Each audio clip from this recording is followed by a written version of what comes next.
నమస్కారం అండి. నా పేరు కోట విజయలక్ష్మి అండి. మా ఊరు దోమాడ గ్రామం అండి.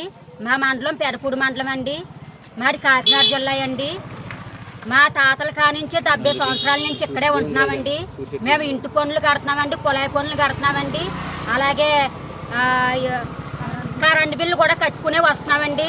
మేము ఎన్నో సంవత్సరాలు బట్టి మేము ఇక్కడే నివాసం చేస్తున్నామండి. కానీ మాకు ఏ నోటీసులు కూడా మాకు ఏ ప్రభుత్వం వారు కానీ ఏ అధికారులు కూడా మాకు ఇప్పుడు దాకా ఇవ్వలేదండి.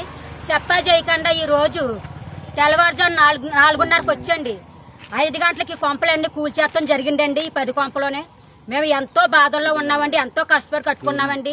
మేము ఎన్నో సార్లు కూడా కలెక్టర్ గారి దగ్గర నుంచి మేము ఇండియన్ ఆర్డర్ కూడా తెచ్చుకున్నామండి. మీ కొంపలకి ఏమో అధికారం రారని పోలీసు వాళ్ళు అధికారులు కూడా చెప్పండి. ఈ రోజు నాటి దగ్గరుండి మా కొంపలు ఎలా తీయించారండి.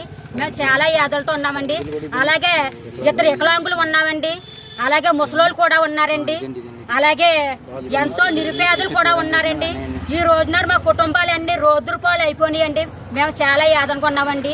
మాకు ఈ తుమ్మలపల్లి గోవిందరాజే ఈ స్థలం కొనుక్కునండి. మా ఇంటి వెనకాల స్థలం కొనుక్కునండి. మా స్థలాల వెనకాల 5 ఎకరాల భూమి కొనుక్కుని మా స్థలాలు అమ్ముడవుతలేరని ఈ కారణం చేత ఎప్పటి నుంచో కక్ష పెట్టుకునండి ఈ రోజున దౌర్జన్యంగా ఇలా చేశాడండి.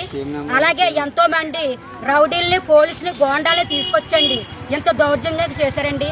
ఇలాంటి అధికారులని ప్రభుత్వం వారు ఆదుకుని మాలాంటి కుటుంబాలకి న్యాయం చేస్తారని ఆ ప్రభుత్వాన్ని కోరి సెలవు తీసుకుంటున్నాను.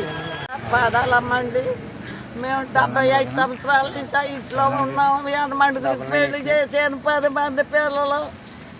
నాకు పెద్ద గోళ్ళు పంపించాడండి తుమ్మలపల్లి గోవిందరాజు గారు.